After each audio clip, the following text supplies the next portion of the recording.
Bonjour les amis, je suis ravie de vous retrouver. Je vous fais cette vidéo sur le bien et le mal aujourd'hui. C'est une notion dont on entend beaucoup parler et puis j'ai même envie de vous dire que nous sommes éduqués avec. Alors soit si on fait le mal, c'est pas bien, donc on va être puni. Et puis quand on fait le bien, eh ben on nous montre un petit peu qu'on est un petit peu trop gentil et qu'on devrait plutôt rester du côté du mal parce qu'il faut se méfier de tout le monde parce que quelqu'un qui fait du bien, bah, c'est aussi quelque chose qui est un petit peu louche, si je puis dire entre guillemets. Pourtant, c'est bien deux notions qui existent en nous. Nous l'avons à l'intérieur de nous, ce petit diable, petit ange, cette énergie positive, négative, le jour, la nuit, et puis les défauts fondamentaux et les qualités vertueuses.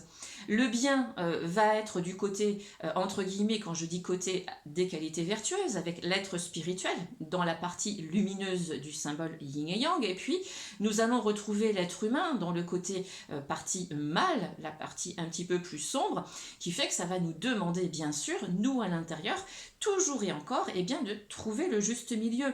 Donc, notre choix intérieur avec ce soi-disant bien et mal, c'est de trouver l'équilibre. Les deux vont toujours se complémenter.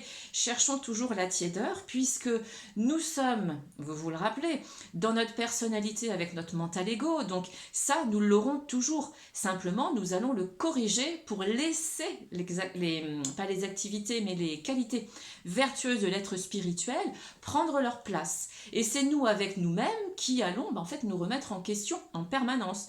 Nous dire mais voilà, tu vis ça, regarde cette belle énergie qui s'installe en toi, laisse-la venir, observe-la, regarde-la. Puisque de toute façon, elle est vous. Les qualités vertueuses, c'est vous dans l'être spirituel. C'est ce que nous sommes profondément. Simplement, nous sommes tellement habitués à vivre avec nos défauts fondamentaux que, eh bien, cette habitude de vie, nous allons la désancrer. Et la désancrer, ça va passer par notre mental. Et notre mental, qui lui est habitué à sa zone de confort, qui est très bien installé dans son fauteuil depuis qu'on est tout petit, et qui se dit oh là là, il va falloir que j'en sorte, et que je commence à me remettre en question, parce que c'est ça la véritable intention profonde de l'être spirituel, c'est que nous nous remettions en question. Donc se remettre en question avec nous-mêmes va forcément passer par toutes les situations que nous allons vivre au quotidien et toutes les personnes que nous allons rencontrer qui vont nous faire vivre tout cela justement pour que nous puissions à chaque fois eh bien, poser une intention dans nos qualités vertueuses. Plus vous vous rendrez compte que le bien et le mal fait partie de nous, que l'être humain a besoin de laisser en fait l'énergie spirituelle descendre. Et quand je veux dire descendre, le Père-Mère cosmique, c'est notre Terre reliée à tout l'univers, bien sûr. Hein. Nous sommes dans un univers formé d'un système solaire et nous sommes régis par ces vibrations. Donc plus nous allons nous rendre compte de ça en nous, plus nous allons comprendre qu'en fait, nous ne contrôlons rien. Et donc là, les défauts fondamentaux vont commencer à s'apaiser.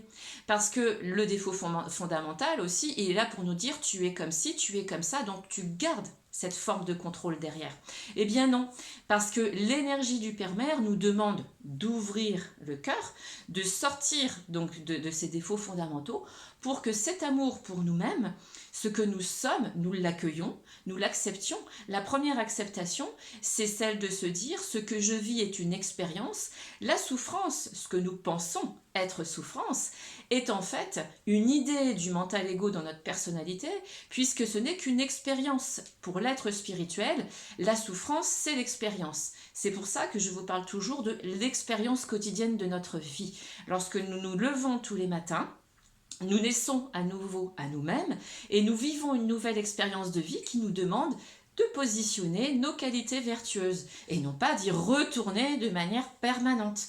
Parce que lorsque nous y retournons, bien sûr que nous allons reproduire à l'infini les mêmes schémas.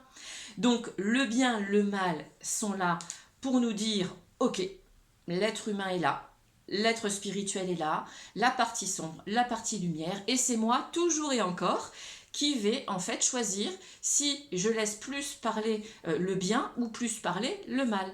Et lorsque je vais laisser chacun d'eux trouver leur équilibre, se complémenter, c'est-à-dire qu'à un certain niveau dans mon cœur, Je vais être dans mon amour inconditionnel et je vais dire, je suis dans la douceur de mon féminin et dans la fermeté de mon masculin. Rappelez-vous, je suis une femme, si je prends mon exemple, je suis une femme, mais j'ai une polarité masculine et féminine. Et croyez-moi, dans ce que je suis, j'ai cette polarité masculine et féminine. Simplement, j'apprends à les équilibrer l'une vers l'autre. Il n'y en a pas une qui a plus le pouvoir sur l'autre. Et dans notre conditionnement, dans notre personnalité, eh bien souvent, nous avons été éduqués par le masculin dans le pouvoir et le féminin dans la soumission. Donc déjà au départ, entre les deux, il y a quelque chose à équilibrer. Il y a besoin de retrouver cette égalité, cet équilibre pour que l'homme sorte du pouvoir, et donc notre partie masculine aussi, et que la femme cesse d'être soumise et soit véritablement dans sa douceur. Et ensuite, chacun dans ce que nous sommes dans notre sexe, eh bien, masculin et féminin, apprenons à être dans l'équilibre. Et cet équilibre, nous le retrouvons lorsqu'il est là, eh bien, dans les deux polarités du bien et du mal qui vont se complémenter et apporter cette tiédeur, puisque nous sommes toujours dans la tiédeur du yin et du yang, nous avons besoin de les équilibrer. Et bien sûr, vous vous en doutez, ça passe par le cœur, et le cœur reste l'âme. L'âme est là en nous, elle nous appelle, c'est notre enfant intérieur rempli de joie qui a envie de s'exprimer, mais c'est surtout que je vous le répète, elle aidera ensuite l'esprit à s'incarner totalement.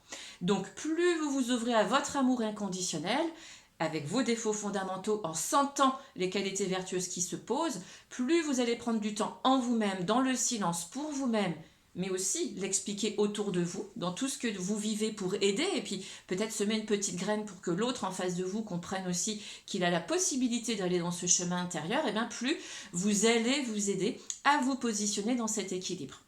Voilà, j'avais juste envie de vous faire cette petite aparté sur le bien et le mal, parce que c'est vrai que ça fait partie de notre vie, et il n'y a pas à se positionner pour ou contre. Toujours le juste milieu, la voie du milieu, c'est celle qui nous permet véritablement de nous sentir au mieux. Rappelez-vous, la vie de l'être humain est une expérience pour que l'être spirituel prenne sa place. Je vous embrasse, vos questions vous le savez, par mail, par MP via Facebook. Je vous dis à très bientôt et surtout prenez bien soin de vous, comme d'habitude. Je vous embrasse.